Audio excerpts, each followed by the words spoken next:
So, thank you, PinkWeb, for providing the location again.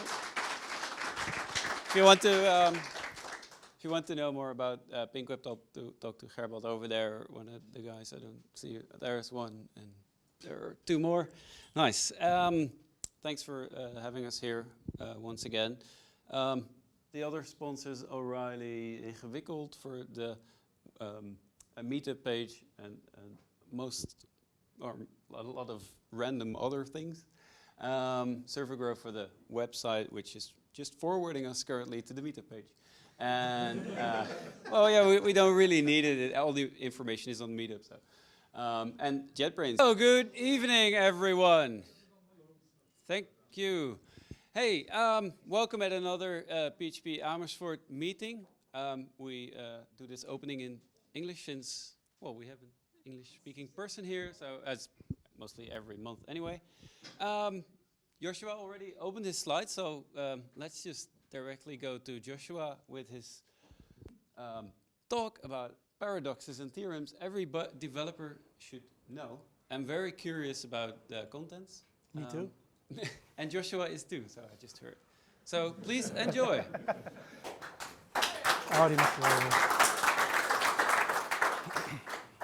Okay, well, welcome. First of all, that's not me, but I think we know. Okay. Okay, so first of all, this is the first time I do this presentation. That means that I have no idea how this is going to play out. If you have like any feedback on this presentation, on me or whatever, there's probably a joined in link that you will show later on. Yes. So at least if you have feedback, please give it to me. Normally I don't really care, but now I really don't care because it's the first time. Okay, so first of all, a disclaimer. I'm not a scientist. I'm also not a mathematician, so I never studied for it. But I'm really interested in these subjects, so this is why I'm trying to do a presentation like this. So this is about theorems and paradoxes. For those who don't know what a paradox is, this is a second disclaimer. Says I will only tell lies, which is a paradox by itself if you want to think about it. So today I'm going to talk about a few different subjects. And the first subject I want to talk about are the Nazis. I know, it's a heavy subject. It's something called the German tank problem. Is anyone familiar with this? Cool, okay. So the German tank problem is basically this. During World War II, Germans had tanks. Something like this. Probably a little bit more advanced, but... And those tanks have serial numbers. Like this, 15. Now, what happens if you fight a war? Apparently, you want to know how many tanks your enemy has. If they have one tank, you may be able to defeat them. If they have 200 tanks, you know, run away that way. So it's really mandatory to find out, you know, how many do they have. So let's go to the French Alps, or the Dutch Alps, Austrian Alps. And this is a battlefield. And on the battlefield, we see 4 tanks. All kinds of different numbers on them. They probably aren't painted on straight away, but that you have serial numbers in the inside of the tank, for instance. Can we make any conclusions based on these 4 tanks? Can we say there are at least 4 tanks? Yes, because we definitely see 4 tanks. But we see different numbers. We see 15, we see 72, we see 53, and we see 8. Can we make any other conclusions for that? For instance, can we say there are at least 100 million tanks based on this alone? It might, probably, but it's not very, very likely that that happens. But there is a formula, a statistical formula, this one, that says if you know the largest number, the largest serial number, if you know the number of elements or the number of tanks, you can fill that inside this formula, and then you have a pretty close estimation on how many elements there actually are. So what we saw 4 tanks. We saw the largest number being 72. If you fill it in, that means that based on those 4 tanks we see on the battlefield, we can estimate that there are probably around 89 tanks overall. Does that make any sense? Might not, because why 89? But when they checked this during World War II, in June '94, the intelligence services, which is pretty much an oxymoron, I think, but they said, well, there are at least 1,000 tanks. Statistics, however, like that formula, a little bit more complex, but that's the basic idea, says, no, there are only 169. The actual number was 122. So that's pretty close, right? A year later, they said 244, but actually it was 271. Very, very close. The next year, 1,550 by the intelligence, 327 by statistical information, 342. A bit off, but very, very close. What does that mean as a developer? Well, a few things. First of all, that means that those German tanks had something called data leakage. They actually give away data that could be exploited in statistical ways. We do that each and every day. For instance, user IDs, invoice IDs. When you send an invoice ID, chances are that the next invoice ID will be another increment. And next one, the next one. What happens if you have a system and somebody looks to 3 or 4 customers, they find their user IDs and they can put that inside that formula and find, well, this website, which is maybe a competition for me, has about 10,000 different users, and we have 5,000. That might be, that might be information that could help your competitor. So even though it seems harmless, like user ID 1, user ID 24, user ID 15, still there's a lot of information you can extrapolate from that. What they did in 2008, they actually used this formula to approximate the number of iPhones that Apple sold in 2008. And they were pretty close to it. It was something like 9.8 million. They just went on a website like, okay, if you have an iPhone, just send over the serial number. They put it in the formula and they said, okay, well, our estimation is around 9.8, which was pretty close, apparently. So there's a lot of information that you can find from that. Did you expect that? Okay, so already learned something. Cool. So it's not only about data leakage, it also can be used for calculating approximations of data sets. So if you don't have all the information to calculate something, you can use these kinds of statistical formulas to actually calculate the missing data, which could be very relevant. Not always, not for a blog post maybe, or a blog site, but for other types of sites, it might be useful. So what you should do is try to avoid semi-sequential data to be leaked. If you're going to use user IDs and you're going to put them outside, don't use the outer increment user IDs, for instance. Try and generate your own custom user IDs that are random, so you can't use these kinds of statistical formulas to actually help competitors or whoever to find out information about you or your company. Some people say, well, can I just add a random number to it? Well, you can, but statistics, again, can make sure that that information will be useless. If you put a random number between 1 and 5, then over a whole lot of data, the average will be 2.5. And you can actually build that inside your statistical formulas as well. So that even though you think you're very smart, you really aren't. So don't try and do stuff like that. What you can do is use things like UUIDs or Windows use GUIDs, I think. Personally, I don't really like them because they're too long and they have other type of problems database-wise. What you can do is use short IDs. Those are time-based. They solve some of the problems that UUIDs are, but they're still random enough, so you can't use systems, statistical information, or you can't use these kinds of information inside statistical formulas like we saw before. Another consequence of what I just saw, said, is that we can capture a lot of data, big data, what is called, like capture everything. But that's actually the easy part. We can capture a lot of data, but you can already, what you already saw is that without statistical formulas and people who actually know this stuff, data is useless. So if you're going to do things like, we need to do big data or something like that, fine. Don't hire programmers to actually, make sure that you can collect the data. Hire people who actually know how to analyze that data.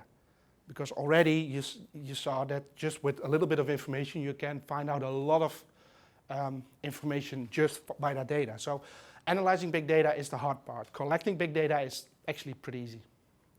Okay? Another one, confirmation bias. This is a nice one. Yeah, let's do that. I have 3 numbers, 2, 4, 6. If you already know that, this one, don't spoil it, but I have 2 numbers, 2, 4, 6. They go from minus infinity to plus infinity, but they're all whole numbers, so not 2.1, but 1, 2, 3, 4, etc. And these numbers conform to a rule.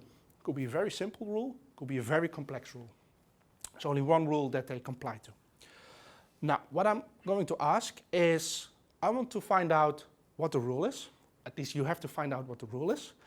But you have to find it out with a confidence of more than 90%. So you have to be 90% or more sure what the rule is before you can tell me what the rule is. However, you can only ask me questions in the form of 3 numbers. And I will tell you if those 3 numbers follow the rule, yes or no. Got it? Anyone want to try? We just do this very quickly. 8? You have to give me 3 numbers. 8, 14, and 22. Yes, that conforms to the... Okay. Do you know the rule? I think so. With 90% certainty? I want to try, yeah. Okay. Is it the sum of the previous 2 numbers? Absolutely not. No. But actually what you did was a perfect example of what you did. This is actually a scientific test. The people who actually get this right are less than 21%. And you are the perfect example of what people do wrong. There's always one in the group. Well, I can't say this is the first time, but actually I tried this morning with some of my colleagues, and they actually got it wrong. What you did is you had an idea, and what you did is confirming that idea. What you should do is disproving that idea. So if the rule is like 2 plus 4 equals 6, then 1 plus 2 equals 3 doesn't say anything. Because, yeah, you already know that that's the rule, so if the rule is correct, then you don't know anything. If you would have said 2, 4, 7, and that answer would be following the rule as well, then you just have disproved your theory. And this is what's called confirmation bias, because people try to confirm what they already know, but they don't want to disprove what they don't know. This is very common. Actually, in our field, like more scientific fields, people tend to have a little higher score than 21, but on average, 20 to 21% of the people only get it right. The rest doesn't. Exactly because of that confirmation bias. I'll explain to you why this is important. Another example, pretty much the same thing. Getting the solution. Huh? Oh, no, I did it. No, you know what? I'm not going to tell you the solution. We can do it afterwards. But at least you know there's something called confirmation bias, so it should be pretty easy to actually find a solution now. No, I'm not going to tell you. Spoilers. Okay, this is pretty much the same thing. There's a rule. If a card shows an even number on one face, then the opposite face is blue. This is blue, I know, but actually it is blue at my slide. Now the question is, which card or cards do I need to turn over to figure out if this set of cards actually follow that rules, yes or no? Could be, if I turn them over all 4, then I know them for sure, but there is a more efficient way. Could be 3 cards, could be 2 cards, could be 1 card. Now, the question is, which card or cards do I need to turn over? I'm not going to ask you that, but this is pretty much the same thing. Only 10%, less than 10% of the people actually get this right. That's amazing. That's very, very low. I can actually, yeah. May I try? No. No, because I will actually show you the answer. What we can do, yeah, this one I do. What we can do is put it in another context. So this is the same question concerning beer, so you probably will get this, that you all probably will know the answer straight away. If you drink beer, then you must be at least 18 years or older. Yeah? No, that's I think it's 21. No, it's still 18 for beer. I don't know. Anyway, I don't care. I'm old anyway. So if this is the rule, then let's take a look at the card that says Coke. Does it care how old somebody is when they drink Coke? No. Do we need to flip over that card? No, because we don't get any useful information. It doesn't disprove our hypothesis. If somebody drinks beer, do we need to figure out how old that person is? Yes. Because if somebody drinks beer, we need to figure out if he's 18 or older, or if he's less, in order to confirm our rule. Okay, so we need to turn over beer. 35, do we need to turn over the 35? No, because he can drink beer, he can drink Coke, doesn't matter for us. 17? Yeah, okay. So beer and 17 we need to turn over. We all get this. If we do this, then it's more than 10%. But it's exactly the same problem. This is actually called cognitive adaptation for social exchange. How does that help us? Basically this. If you have a development problem, a technical problem, try and put it in a more social context. Because if you deliver some problem, like we said, in your language, maybe you understand it perfectly. If you go to your manager, try to explain it, he has no clue. But if you put it in Coke and beer, then probably they will understand it. You know, at least, you know, it's the same problem, different context. People relate to these kind of things, and this is why, in this case, it's a social context because everybody is pretty familiar with the fact of, you know, drinking and age, so they can relate to it. They can't relate to something like colors and green and odd and even numbers. But actually, it's the same problem. Anyone ever used BDD? Behavior development? Basically, that's it. It's trying to put problems into a context that people understand, non-technical people understand, that technical people can adapt, in a sense. Of course, it's not completely, but, you know. So this is one of the benefits of things like behavior-driven development. So the answer? If it's an even number, it should be blue. Do we need to turn over the 5? No. Doesn't care if it's blue or red or green, doesn't matter. Do we need to turn over the 8? Yeah. Do we need to turn over the blue card? Yes. Yeah. Because if the opposite face is blue, then the other number must be even as well. No. Oh, that's true. This is so It's an even number, then the opposite face is blue, but doesn't say it has to be There's no if and only difference. If it's The 5 can be blue on the back as well. Yeah. Yeah, but that doesn't matter. That doesn't. The That, blue could be a 5 5, against for example. yeah, but if 5 is blue, that's not a problem. The only thing that says if the number is even, then the opposite side must be blue.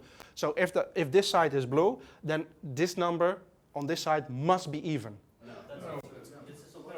Then it's my context that's not right. Okay, let's try to figure this out because we have some time to actually make this work. If it has to be blue, then it can be the yellow one because the yellow one is yellow, so it's not even because it doesn't Let's try this with another context.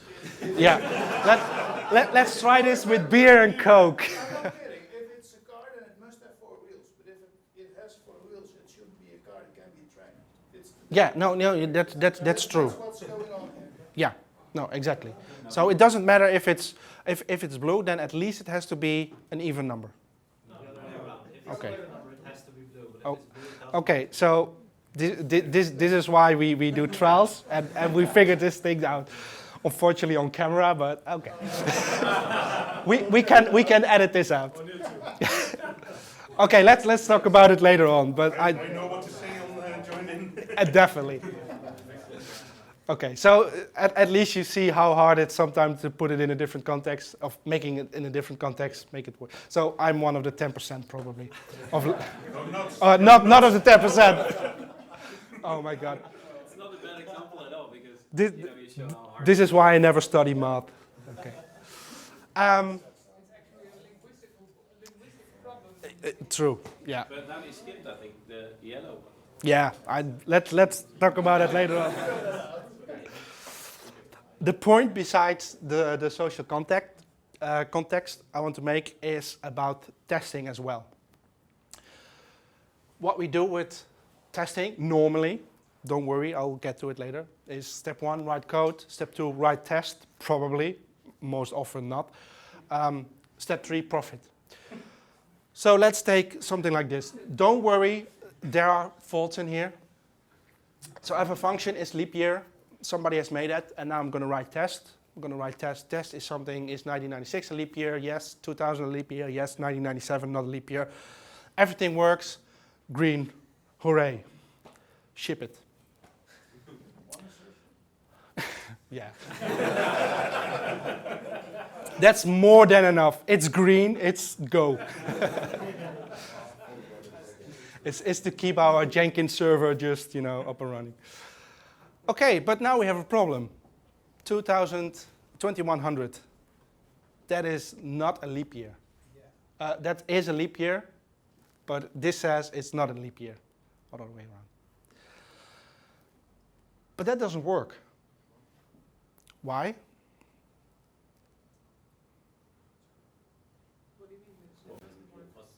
Because 2100 is, in this case, it's divided by 4, but it's not divided by 400, so it's not a leap year.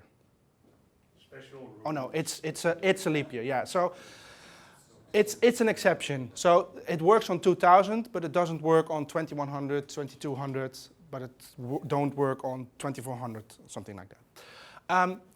The reason why this is wrong is basically because people made the test based on the code. And in this case, the code is wrong because we didn't account for the 400 years, only the 4 years. So this is perfect. It works perfectly. We tested things that work. We tested things that doesn't work. But the premise, like this is our function, these are the tests, it works, is wrong because we try to confirm the code, not disprove the code. So basically what we should do is let's write tests first. Basically what I just said. Okay, so tests were written on actual code and the tests were written to confirm that code, not to disprove that actual code. If we do test-driven development, for instance, then normally you write test first, then you write code. Still you can make write bad code, so still the leap year function might be wrong, but what you have gained in this case is that we are writing tests not based on code, so we're not trying to prove our code, we're trying to prove algorithms or something that is not based on code. So actually we have got rid of the confirmation bias trying to prove our code. Is that clear? So it's not the code we are trying to prove, it's actually the logic we're trying to prove. So the code could be wrong, but we're not trying to confirm the code, we're trying to basically disprove the code. Start with the expectation. Yeah. Your code is proving the tests in theory. You're building the code to Yeah. fix the problem for the Yeah. test. And this is why TDD is a completely different way of thinking, basically, because you're starting with this is what our logic needs to do, and then fill it in with code. And that is less prone to confirmation bias, like we saw before, where you have code, okay, we have to write tests that just make this code green, or just make enough tests to have code coverage. That's confirmation bias, basically. So yeah, a whole lot of tricky things trying to tell you this. But is it clear? Cool? Okay. So cool test to do tomorrow with your colleagues. Well, we have to figure out what's the correct one later on. Okay. Hopefully this one is easier. The birthday paradox. I think a lot of people already know this. A question. So I assume everybody has a birthday. Yeah, maybe somebody doesn't. Okay, so could be pretty much random-ish. I want to know, okay, so how many people do I need to have in a room to have at least a 50% chance or higher that there are two birthdays, of two people have the same birthday in one place? A lot of people would say, well, no, actually, there are 366 days in a year, 365, depending on a leap year, which we figured out before. So a lot of people will say, well, that should be around 180 people in the room, then we have a 50% chance, right? Yeah, that is wrong. 1,000. Then you have 100%. What? More 99. Well, what people... What people actually don't realize that you only need 23 people in the room.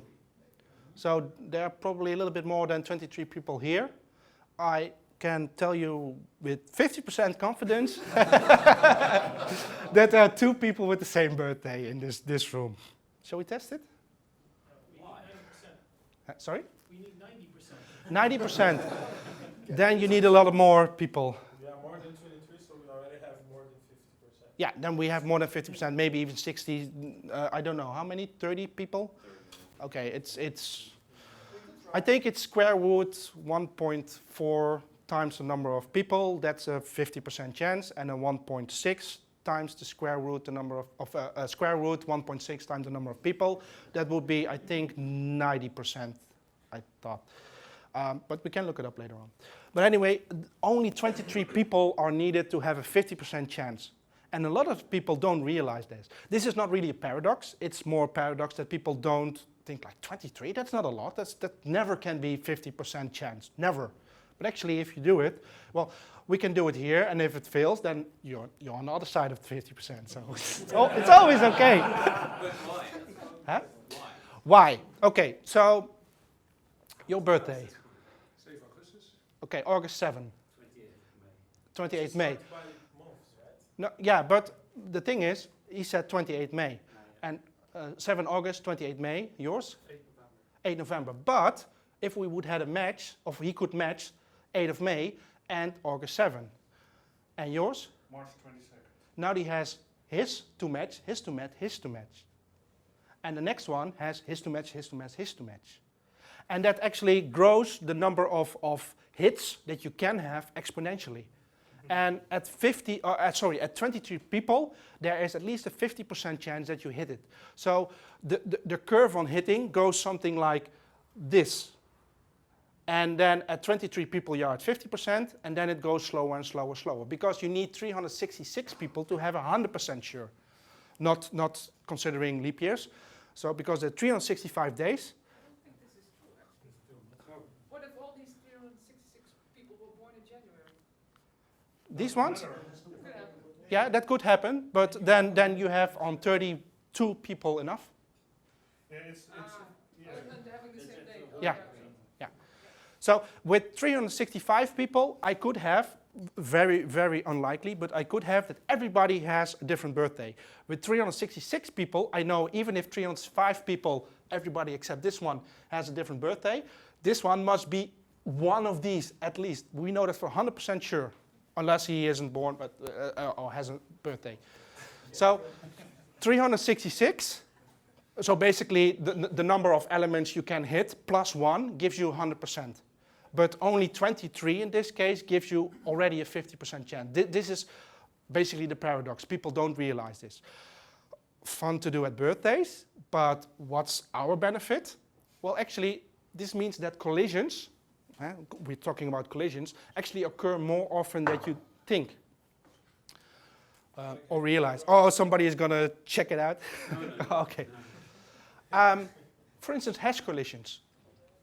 If you do hashing, like, okay, so we have some code of some data, we're going to hash it so that later on we can check to see if it's the same or if it matches or whatever. So a lot of people use hashes to do that kind of things. However, if you have, for instance, only a 16-bit hash value, it's not a lot, but suppose you have 16 bits, then you need only 300 different values to hit that 50% mark. That's not a lot. Obviously, your hashes will be bigger, so this 300 will be bigger as well. But suppose you have 1 million items in a database, how many, the chance of collisions are actually higher than you might think. You might think, okay, so I'm fine because we're using MD5, but actually those hashes are also prone to birthday paradoxes. So we don't care about which collisions they need to hit, but we know they can hit. So this is something we need to take care of well. So if you do things like hashes, watch out for too small hashes. Nowadays, more likely you're going to use hash systems like SHA-1 or even MD5. If you don't do any encryption with it, then MD5 is perfectly fine with that because it's still error-prone enough for birthday collisions, birthday paradoxes. Because you might think you have unique data, but that hash might collide with other ones as well. So your data, if you do things like security and you're trying to invent your own encryption system, please don't. But if you do, you might be less protected than you think because, there are so many different combinations. What could possibly go wrong? Well, the birthday paradox actually shows you that things are likely to go wrong than you think. Hence the paradox. Okay? Cool. This is a really difficult one. I'm still very uncertain about this one.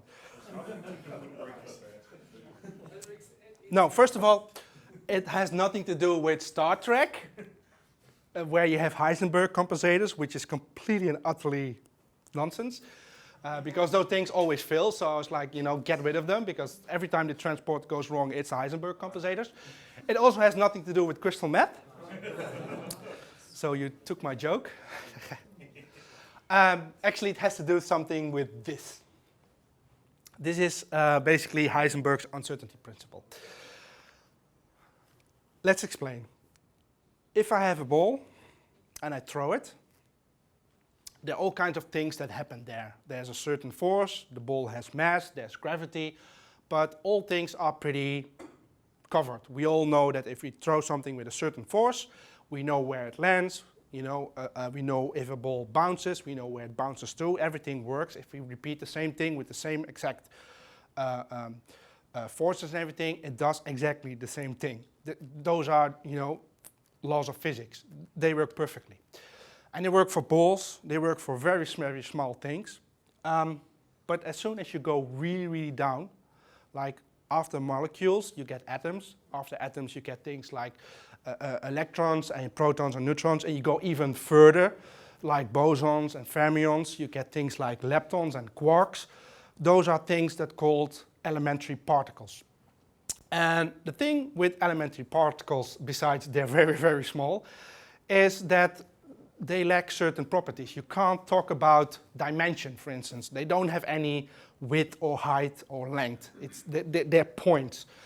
And at this point, at this level, this small level, there's something called quantum electrodynamics that comes into place. Anyone study this? Whew. So I can pretty much say all the wrong things right now. Because this is really difficult stuff. One of the phenomena of quantum electrodynamics is that there is something we cannot really say anymore like, okay, something is right here. We cannot say it's here. It could be here. There's a very, very high probability that what we are looking for is here, but it could also be here. It's less likely, but it could be. It could be there. In fact, it could be on the other side of the universe. Chances are really, really unlikely, but it could. And this has nothing to do with you know, things like, oh, it's magic or something. No, it's actually, it's how things work. We can't say it on a macroscopic level because we can see that I am actually here, and we know that for certain. But if you go down at that microscopic level, that actually stops being the truth. And what this formula actually says is that we can say, not 100% sure that something is here, but we can say with pretty certainty that something is between in this range. Or if we look even closer, we can even say it's something in this range, or this range, or this range. But how closer we try to find that certainty, at one point we can never say for sure it's exactly here. So the what's called the variance can never be 0. If the variance would be 0, then we know it's exactly at this spot. It can't be a little bit here, it can't be a little bit there, it's exactly at that spot. The Heisenberg uncertainty principle says, no, that is not possible. Because if we know the exact position, then this part would be 0, multiplied by something gets 0, and Heisenberg uncertainty says, okay, it can't be 0, it has to be at least or greater than this. And this is h bar, which is called Planck constant, divided by 2. And you can see that Planck constant is a very, very small number, but it's not 0. The same goes with momentum, which is where does it go? So you might be able to figure out very, very precisely where something goes, but then you don't know exactly where something is. Or you can figure out where something is, but then you can't tell for sure where it goes. Quantum dynamics is really, really, really strange. But that's exactly how it works. We don't care about it on our level because this number is so very low that doesn't work on our level. It works on microscopic levels. Do you care? Well, actually, what it means is that more precise you know one property, the less you know about other properties. I will show you later on why this is relevant for us. But what a lot of people think is something of a certain kind of bug. Anyone know what I'm referring to? Anyone heard of Heisenberg? No? Nobody? Yeah. Okay. So what a lot of people say is, oh, there's something called Heisenberg. That's is a bug that is there when you look at the website and you see a bug, but then you try to debug it, and then it isn't there. So the fact that you are debugging it makes the bug go away. That's often called a Heisenberg. Actually, that has nothing to do with the Heisenberg principle per se, because the Heisenberg uncertainty principle is something that happens always. No matter if we look at it, inspect it, it always happens. So it's not about observing. That's something else. That's an observer effect. If we want to look at something, that means we need to interact with something, because looking at something means there are, light shines up onto it, and if something shows up on something, that actually changes, maybe the direction or where it is, or it can change things. So the observer effect is about observing something, and it means changing it. So this is why it's really hard to look at things microscopical, because we are actually changing things when we are looking at it. And this is what we should call a Heisenberg. So Heisenberg is a wrong name. It should be called an observer effect bug, but that is not really. But the whole point about the uncertainty principle is about trade-offs. Everything we do, even on a high level that we are dealing with every day, is trade-offs. If you have a data structure, that data structure might be very fast, but it needs a lot of memory. It might be very low on memory, so it might not take a lot of memory, but it's very slow. It's always about trade-offs. You can use this framework, but then you have trade-offs because you add more abstraction layers to it, but you gain benefit of not writing code and being more safe and have all kinds of other tools already at your disposal. So pretty much everything you do is about trade-offs, and that trade-offs is something that is literally in the fabric of what makes up everything in the world and beyond. So the Heisenberg principle is basically the foundation of every trade-off we make. Pretty pointless but still. So, clear? Sort of. I know this is a really complex subject, but it's about trade-offs. Has anyone heard of Benford's law? No. Okay. This is actually a cool one. I heard somebody on PHP conferences actually talk about this one, but it's already a few years ago. Benford's law states basically numbers beginning with a 1 are more common than numbers beginning with a 9. And this is actually default behavior for natural numbers. So everything that occurs naturally, not artificially created, those numbers will start more often with a 1. So 1 or 11 or 12 or 113, but then it would be with 2 or 22, 23 or 200 and etc.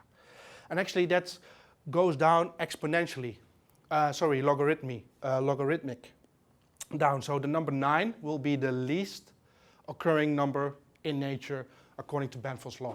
And there's a lot of things that actually follow that. This is the formula. You don't have to worry about it, but this is basically Benford's law written in math.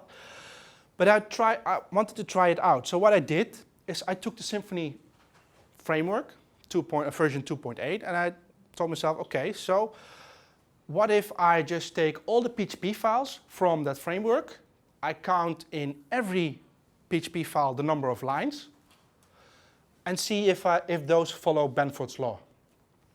I did that with just this line, if you're on OS X or Linux. And it turns out that the number 1 there are 1073 PHP files that have a line count of at least starting with the number 1. So that could be just 1, but could also be 110, could be 1024, could be anything. At least it starts with a 1. The number of files that starts with a number 2 is actually less, 800, and 3, 600, and 4, 300. And that was really amazing, because it turns out that Symfony 2 complies to Benford's law. Amazed.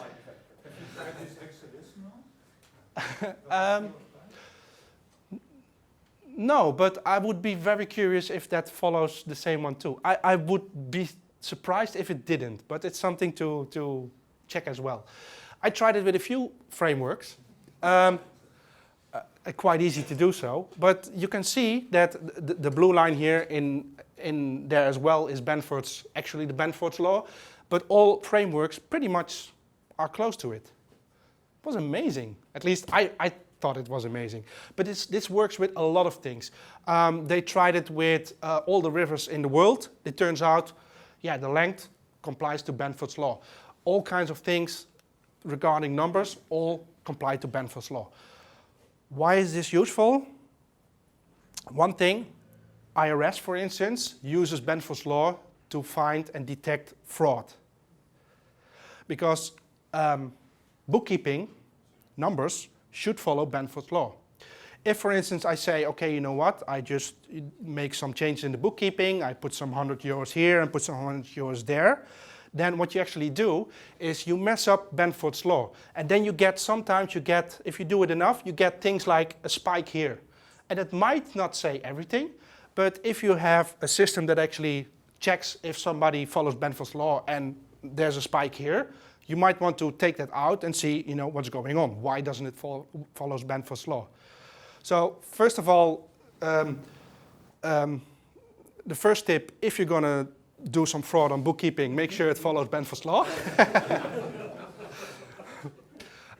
Second of all, it can be really useful if you deal with numbers and you want to figure out if something is generated randomly, then it will not follow Benford's law. Actually, if it's randomly, it will just be a straight line because it will be evenly distributed. So you can actually see if something is generated randomly or something is generated artificially. Obviously, you probably won't deal with it each and every day, but it's something, you know, to take care and see if you can actually implement something like this. So what you're saying is that some framework is faulty. Yeah, I noticed there's a dip here and it goes up a little bit here. Yeah, no, I haven't looked into it, but if I have to take a look at one of those frameworks to scrutinize, yeah. But you can say this with random numbers. You just have to pick the first number in. Yeah, you can create random numbers that comply to Benford's law, but a random generator will probably generate numbers evenly. So if you have numbers 1 to 100, they will all come up evenly, and then they won't always follow Benford's law. If you have a low amount of numbers and you have a high amount of digits in them, it will probably follow. Yeah. I haven't checked it. Maybe we could check it later on, because it's quite easy to generate numbers and to put it in I think this is Google Docs or something like this. So it's hardware random number generators, like those things that listen to incoming electrons, say, from space. Yeah. Do they follow Benford's law? I have no idea. Well, it's natural. So. Yeah, if they are, yeah, but they are random numbers. I don't know, because it's entropy for generating that numbers, but those numbers are evenly distributed anyway. It's something worth to check out. I'm not 100% sure. It might not, but it's easy to check later on. Cool, right? So there's all kinds of cool things you can do with numbers that you don't realize just from looking at them. So Zen Framework 2 doesn't really comply to Benford's law. The rest are okay enough. I haven't checked other ones, but if you have your own frameworks, just put it in here. See if it's got like. This one is probably familiar with a lot of people. Bayesian filtering. Some people have no idea what it is. That's okay too. Okay, no problem. Okay, so Bayesian filtering, basically it's saying what's the probability of an event occurring based on the conditions that might be related to that event. Okay, very abstract. Basically it says, what is the chance that a message is spam when it contains a certain word or words? So Bayesian filtering is something that probably is implemented in each and every mail client you use. This is actually the simplistic formula for Bayesian filtering. So the probability of event A given event B occurs. So the probability of something being spam if it contains certain word. That's the probability we want to calculate. Is actually based on the probability of something being spam times the probability of a word being encountered in a spam message divided by the fact that that word occurs. Very abstract, but basically we can figure out the probability of, for instance, a mail, a tweet, a comment, or review is like spam or negative or something else. So, and it might be useful if you have like a website that does reviews, for instance. You probably don't want to moderate each and every review, but what you could do is have a Bayesian filtering on it that could detect this message or this review might actually be a negative review, so we put that to the moderation list so people can see if it's actually negative or not. That could be one implementation of Bayesian filtering. We did other kinds of filtering, like we actually filtered out tweets to see if tweets are negative or positive, and just have statistics on a whole day to see how people tweeted in the Netherlands. And you could see that in the morning tweets are primarily negative because people had to go to work. And later on, at the end of the day, tweets are actually positive again because people were getting back home. And you could even see the major dips on Monday morning, and you could see the major positive vibes on it's weekend, so Friday evening. So you can actually detect that just from that simple formula you could see later on. I actually have the site is not online, but I still have the code, and I'm still trying to do that as a hobby project to get it up and running again. But that uses basically Bayesian filtering to do stuff like that. So it's like sort of a sentiment analysis, what you could do with stuff like that. Really cool. I just give you an example on how it works. So let's say, for the sake of argument, we have 50 comments, and 10 of them are considered negative on a review site. 25 of those 50 comments use the word horrible. So that means that not every comment that says horrible is actually considered negative, but 25 of them, half of them, actually contains the word horrible. In fact, only 8 comments with the word horrible are actually marked as negative. To put it in a Venn diagram, so we have 10 negative comments, 25 comments that says horrible, and only 8 comments, the overlap is actually negative comments that uses the word horrible. This information we can feed into our Bayesian filtering algorithm. So the probability of something being negative when it contains horrible is the probability of horrible in a negative comment multiplied by the probability of being a negative comment divided by the probability of having the word horrible. Don't worry about it, but basically it's trying to fill in the numbers I showed before, 8 and 10 and 50 and 25. We get a probability of 32%. So if a comment with this information, if a comment contains the word horrible, there's a 32% chance that actually the comment is negative. That's not a lot, but other words might trigger a higher probability. And this is just one word, so we can have multiple words, horrible, pathetic, bad, or whatever. And we can all add them as well. Actually, if you add more words, the algorithm would be very, very complex, but we can assume that words are not independent from each other. And that means that we have something different called a naive Bayesian approach. And that's basically this. It looks way more complicated, but basically it's the same thing, because what we say is the probability of something being a negative comment when it has the word 1, word 2, and word 3. And then we calculate every word and multiply it by each other and divide it by this one. So it's a bit more complex, but we can actually do that very quickly with even thousands of words. So it's a really good set. If we have a really good set of data, you can find out pretty sure if something is a negative comment based on the number of words or which words they are. This is exactly how spam filters work. They don't care about the fact that something says Viagra in the email, but the fact that something has Viagra in the email plus this word, plus this word, plus this word, makes the probability of it being a spam message very likely. And at a certain threshold, like 80 or 90%, it says this message is spam. And it just uses this formula for that. So it's pretty easy to implement this in PHP as well. But we must know beforehand which comments are negative, because we need to train the system. And the system needs to know, okay, so what is negative? What are negative words? When does it work? So we need a training set. So there is manual labor involved. You need to have something like 2 comments. A negative comment, your product is horrible and does not work properly, also you suck. That's pretty negative, right? So let's consider that the negative comment. The other one, positive, I had a horrible experience with another project, but yours really worked well, thank you. Still the word horrible in it, but this one is a positive comment, right? Now, what we can do is, and we don't really need to care how, but we can take out the priority words.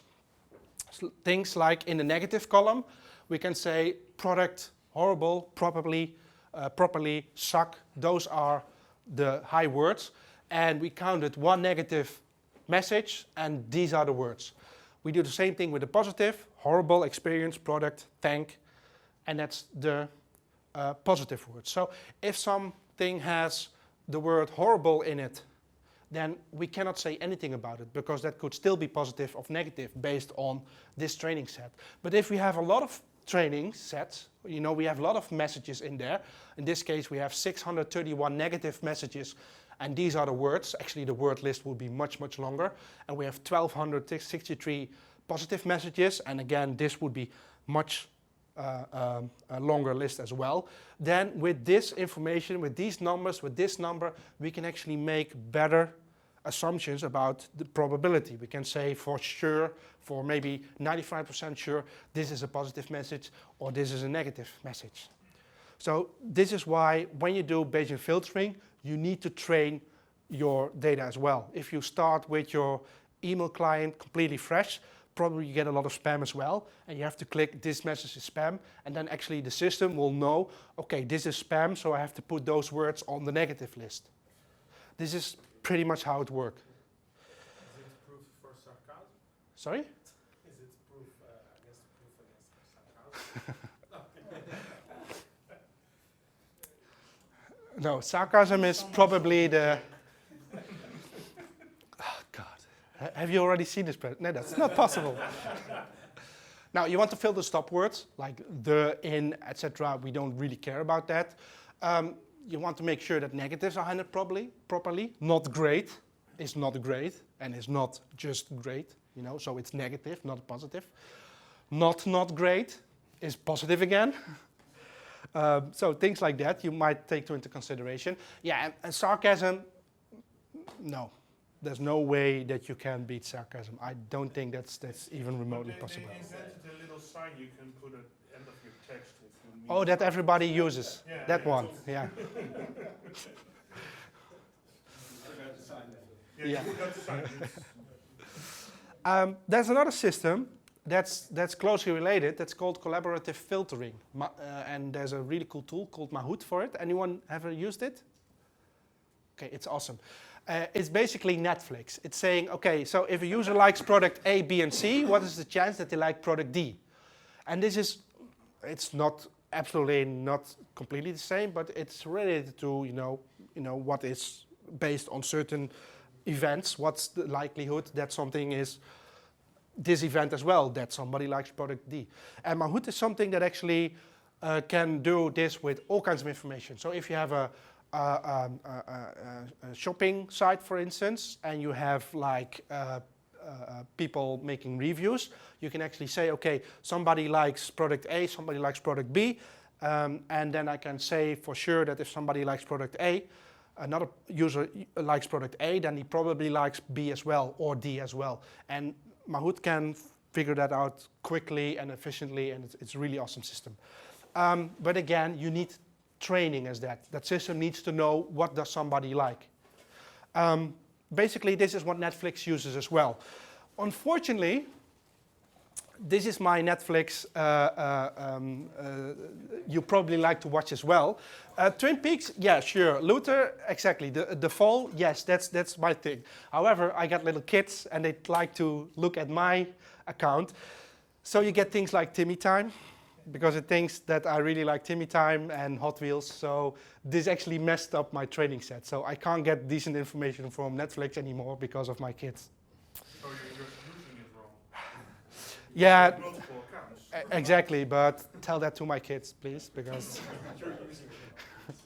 No, but yeah, so training set is important. If you don't have a decent training set, then no matter if you use Mahout or Bayesian filtering, it doesn't work.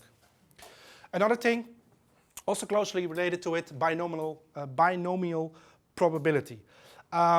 Anyone does conference speaking? Only one, two-ish? Okay. If you want to, and if you want to change your job or something else, you know, this works too. So, for instance, let's say we have a 30% chance of being accepted when you issue a call for paper. Call for paper is I'm going to say, this presentation I want to do on that conference. You actually go into the call for paper process, and let's say that I have a 30% chance of being selected. That's not a lot, because chances are I'm not going to be selected, because there's a 70% chance I'm not selected. Let's say there are 5 conferences, and I submit this presentation to 5 different conferences. What's my probability of being selected? 30%? Actually, it's 83%. Because what we can do, and this is a very simple formula as well, what we can do is we take the chances of not being selected, so that's 70%, and we multiply that. So there's a chance that there's 70% chance that we're not selected on this one, conference A1. There's a 70% that we are not selected on conference 2. So we multiply that, we multiply that, we multiply that, we multiply that. We get a number called in this case 0.168, almost 17% of not being selected. So if we reverse it, there's an 83% of being selected. This is what we called in Dutch de aanhouderwind. But honestly, no. So if you think like, you know, I'm not gonna go submit to a conference, I'm not gonna submit to this job offer or whatever, because, you know, there's only a 10% or even less that you're not selected. I don't care, just submit enough, because this number will actually increase over time.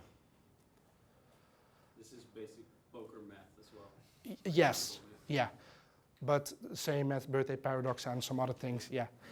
Poker is just doing a lot of calculations in your head, yeah. This is just taking into account that every paper has the same quality, every candidate has the same skills. Yes, of course. If you have a shitty paper, then you probably don't get the 83%. But no, let's assume that there's a 30% chance. It's still, you know, guessing, but based on previous results, you might say, okay, I think there's a, you know, 1 in 3 selected me, so I just use 30% to be safe. Then if I do 5 this year, then there's 83% that I have at least one that select me. So it's a good way to actually try to make sure that you get selected. So make sure these are in America and, and not in Europe, because then you can go further away. Yeah, this is how we do holidays. Yeah. The only conference speaker says yep. Okay, so it's not related to base, but still, you know, it's fun. Okay, the last one, Occam's razor. Familiar with that? Like shaving cream and now Occam's razor, basically it says among competing hypotheses, the one with the fewest assumptions should be selected. This is something that no developer does, because developers always want to do the most complex things, because that's the most fun to implement, right? Occam's razor says, no. The guy in the beginning says, well, actually he said it in a much complex word, but simplified it says, everything should be made as simple as possible, but not simpler, which is pretty much Occam's razor. Familiar with this? You ain't gonna need it, so don't build it. We probably do. But in a sense, if you go deeper into Occam's razor, it says it's 2 principles. It's first of all the principle of plurality that says plurality is not positioned with necessity. So don't do things more than if you can do it with just one single thing. And the principle of parsimony that says it's pointless to do more with what is done with less. And that basically is Occam's razor. Why is this? Well, if you think about it, every element that you're gonna add, like complexity, it will need things like design and development and maintenance and connectivity and support. So it might be a very simple thing from your perspective, but there's a whole lot more involved. So that simple thing might be very, very complex in the end. Also, when you add elements, we were talking about services just before the presentation. If you have services, and you have 2 services that talk to each other, but you have 3 services that talk to each other, you're not actually adding one, you're multiplying them.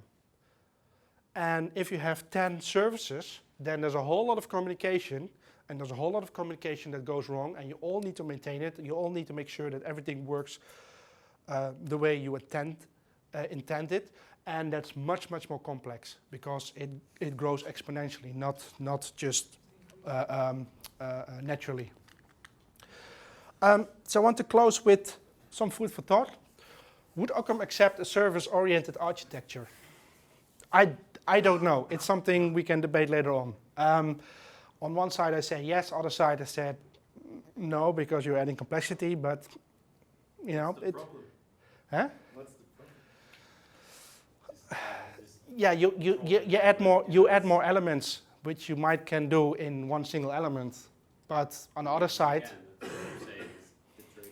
yeah, again, so yeah, But anyway, it's food for thought, and we can discuss it later on. Okay, so this is the last one. Anyone, any questions? Wow. Please do not ask me anything about quantum dynamics. Well, you can. I probably won't be able to answer you. I could be wrong. But Yes. isn't Heisenberg's uncertainty Principle. principle where there is a chance that a tree can occur here? But that chance is very small. I think I have. Does the Heisenberg principle allows us to a tree will vanish here at this spot? Yeah. No, I don't think. No, I don't think so. Very improbable. Yeah, I'm not 100% sure that what I think it does. I'm not sure if Heisenberg is to blame for it, but there's something called quantum tunneling that actually says that if an element could be here, it could be on that side of the wall as well. And if you have a barrier that would not be penetratable by that element, it still could be on the other side of the wall. At the same time. Yeah, but basically it says it could be here, it could be there, or it could be anywhere in the universe. But basically, yeah, there is really real weird stuff going on at that level. But a lot of problems that that people have is, and that's the same thing with, for instance, Schrödinger's cat, is that you cannot really put microscopic properties into a macroscopic environment, because those two don't match together because of, you know, it's two different worlds, and they exist the same time, but they follow the same principle. This is also why there's still no unified theory of everything, because they can't really match everything together. Things like gravity and things like quantum dynamics, they don't work together. Would But you say that the Heisenberg principle is the number of tolerance to have some sort of how do you say, the middle ground between all these theories, as to serve as the margin, so to say? You ask it to somebody who hasn't finished high school, you know? Yeah, well, same for me, but as a fallback for lack of seeing all the variables in the entropy everywhere. Well, it's one way to, because basically everything follows laws of physics. So again, if I throw that ball, if I throw it 100 times with the same variables, it will always does the same thing, always. So that in conclusion, Always have the same variables. yeah, but that means that basically it means that everything is non-deterministic. Sorry, everything is deterministic. Yes. Basically, yeah. So if you can, So no, and this is Heisenberg is part of the reason why things are not completely that there is randomness in the world. I partially agree with reason from the other way, that it's, since we like to put numbers on things, it's the number we put on the unexplainable. Yeah. Well, I'm not 100% sure if Heisenberg is the sole responsible for that, but yeah, but it's a natural occurrence that we cannot determine things 100% for sure, and that gives us certain randomness. Not only that, but that's a factor in it. But again, it's very complex, and I have no clue on what I'm talking about. I So love the theory. it really is. Yeah. I found your point on confirmation theory and test-driven development very compelling. Yeah. But I very much difficulty finding people who actually condone or comply with test-driven development. Yeah. It pretty much seems pretty dead. No. I agree. I said before. Yeah, TDD is compelling. This is one of the reasons. There are a lot of other reasons for that. Personally, I don't use it. Not because of this, because I'm not used to it. I know some people use it. most people don't. It's really hard to get people going on that kind of systems. I see Petra shaking her head. Are you using TDD a lot? I wouldn't say a lot, but I'm using it if I can, if I have enough time, if the conditions are right, and that's the hard part. It's getting other people, it's getting your company, it's getting others involved in changing people's mindset to develop. And I think it's not practical everywhere. You can't apply it just simply all over the place, but you can. Yeah. And I think the people shouting TDD is dead is just the latest hype on the internet. So I'm very curious. I don't get to ask this question a lot. So, but how many people in the room are actually doing test-driven development? I don't think a lot, a few. Yeah, I think that's I think that's probably the consensus. Most people want to use it or have some benefit it, but not 100%. BDD would probably more likely to be implemented in 100% of the time. TDD less, but maybe it's also because of the tools are not 100% right for it yet. So maybe we have to wait for better tools. Actually, there's a really cool presentation, some advertisement for another meetup that actually does mutation testing. He has a presentation on mutation testing, which is really interesting because that also is a something that makes testing a completely different way of looking at testing.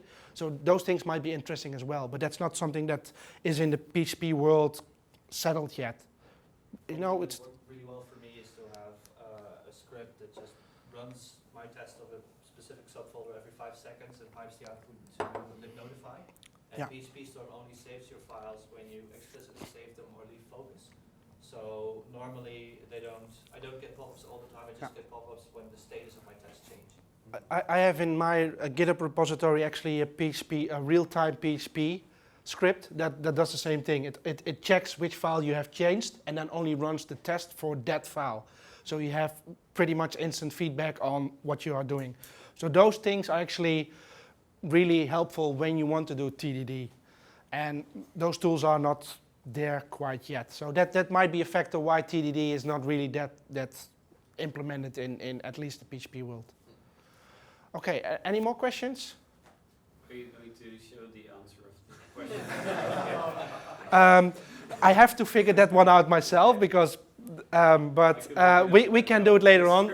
If people want to know the rule, they can go to me and I will actually say they follow the rule or not, and try to see if you can get it. Okay, if there's more questions, I'll be here a little bit longer. If you have any questions, otherwise you can Twitter me, you can find blogs with all kinds of information, you can email me, and you can hire me for quantum dynamics if you want. Or not. And I know everything about confirmation bias, apparently. Okay, well, thank you. Cool. Thank you.